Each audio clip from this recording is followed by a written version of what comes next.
Have you ever wondered why ancient myths still move us, even in a world of algorithms, skyscrapers, and space travel? Why do tales of heroes, monsters, and gods from civilizations long gone still echo through our dreams, stories, and struggles? It's not just nostalgia or literary genius. There's something deeper at play. According to Carl Jung, the father of analytical psychology, mythology isn't merely a cultural relic.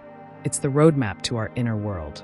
Welcome to The Unfolding Journey, a channel dedicated to diving deep into the layers of human experience, psychology, spirituality, and the mysteries that shape who we are.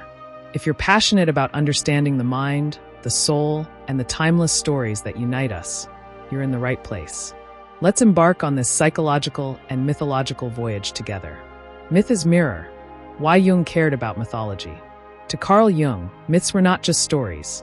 They were psychic expressions, symbolic narratives that revealed the dynamics of the unconscious mind. While Freud emphasized personal history and suppressed desires, Jung looked further back, not just to childhood, but to the origins of civilization itself. Mythology, he proposed, contains the distilled wisdom of humankind's collective psychological experience. It's as if cultures across time encoded deep truths about human nature into tales of gods, tricksters, creation myths, and underworld journeys. Jung didn't just study these myths academically. He saw them as keys to unlocking the human psyche, the collective unconscious, a shared inner world. Central to Jung's theory is the concept of the collective unconscious. Unlike the personal unconscious, which is shaped by individual experiences, the collective unconscious is inherited, a psychic substrate shared by all humans. It contains archetypes, universal patterns, symbols, and motifs that appear in myths, dreams, and fantasies across cultures. These archetypes are not inherited memories, but innate predispositions, a kind of psychological DNA. Just as we all have a human body shaped by evolution, we all have a psychic structure shaped by the recurring patterns of human life. Myths are where these archetypes speak the loudest. Archetypes in myth, gods, heroes, and the psyche. Let's look at a few major archetypes that show up in both mythology and Jungian psychology. The hero. Think of Odysseus, King Arthur, or Harry Potter. The hero represents the journey of the individual toward maturity, integration, and wholeness. Jung believed this echoed the psychological process of individuation, the quest to become one's true self. The shadow, often represented by monsters or villains, like Medusa, Hades, or even Darth Vader. The shadow is the repressed or denied part of ourselves. In myths, confronting the monster mirrors our need to face our own fears, desires, and instincts. The anima/animus. These are the inner feminine anima in men and the inner masculine animus in women. Mythological figures like Aphrodite, Athena, or Ares embody these energies. Jung argued that integrating these inner aspects is essential for psychological balance. The wise old man/woman. Figures like Merlin, Gandalf, or even Yoda. They symbolize inner wisdom, guidance, and the potential for transformation. The trickster. Loki, Hermes, or the Native American coyote. The trickster disrupts, mocks, and changes, but always brings growth through chaos. In myth, these archetypes are personified and externalized. In life, they live within us, shaping how we relate to ourselves, others, and the world. Mythology as map, the journey of individuation. For Jung, mythology wasn't just symbolic, it was instructional. It provided a psychological roadmap for what he called individuation, the lifelong process of becoming fully oneself. In many myths, a protagonist leaves the familiar world, encounters trials, meets mentors, faces enemies, dies symbolically, and returns transformed. Sound familiar? That's not just storytelling. That's the psyche's developmental arc.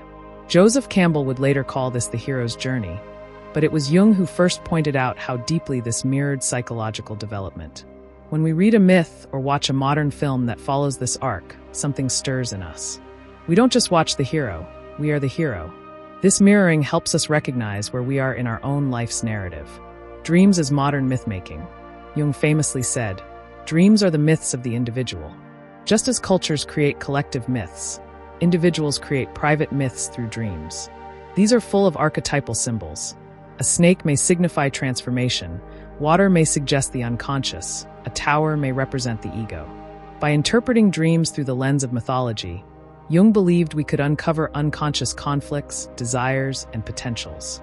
Dream analysis became a key part of Jungian therapy, not to find answers, but to deepen the questions and dialogue with the self. Myth in the modern world, from Marvel to Middle-earth. It's easy to think mythology belongs to the ancient world, dusty texts and lost temples. But Jung would argue that mythology is alive and well in modern storytelling. Consider the global success of the Marvel Universe, Star Wars, or The Lord of the Rings. These stories are rich with archetypes, heroes, mentors, shadows, and sacred journeys. They may wear capes or wield lightsabers, but at their core, they're ancient myths in modern clothing. And we flock to them not just for entertainment, but for psychological nourishment. They give shape to our fears, hopes, and identity quests. They help us process trauma, envision transformation, and imagine transcendence. The sacred and the psyche. Mythology also carries a sacred dimension. For Jung, myths weren't mere fiction. They were symbolic expressions of spiritual truths. He didn't mean religion in a dogmatic sense, but as a living experience of connection to the numinous, the mysterious, the divine, the self. In this way, mythology becomes a bridge between psychology and spirituality. It gives form to the formless, voice to the ineffable. Whether through the myth of Prometheus stealing fire, or Buddha under the Bodhi tree, or Moses parting the sea, we see the human encounter with something greater and the transformation that follows. Personal myth, finding meaning in your story.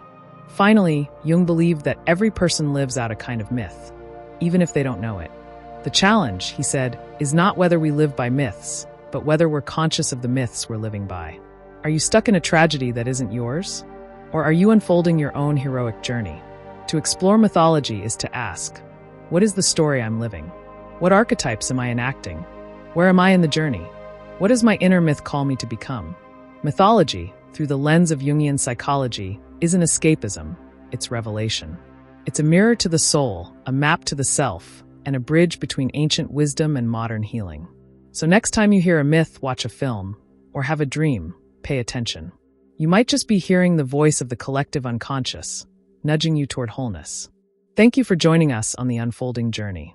If this video sparked something in you, a thought, a question, or a desire to go deeper, don't forget to subscribe, like, and share. There's so much more to explore together. Glowing Star, subscribe now to continue this exploration of myth, mind, and meaning. Until next time, stay curious, stay reflective, and keep unfolding.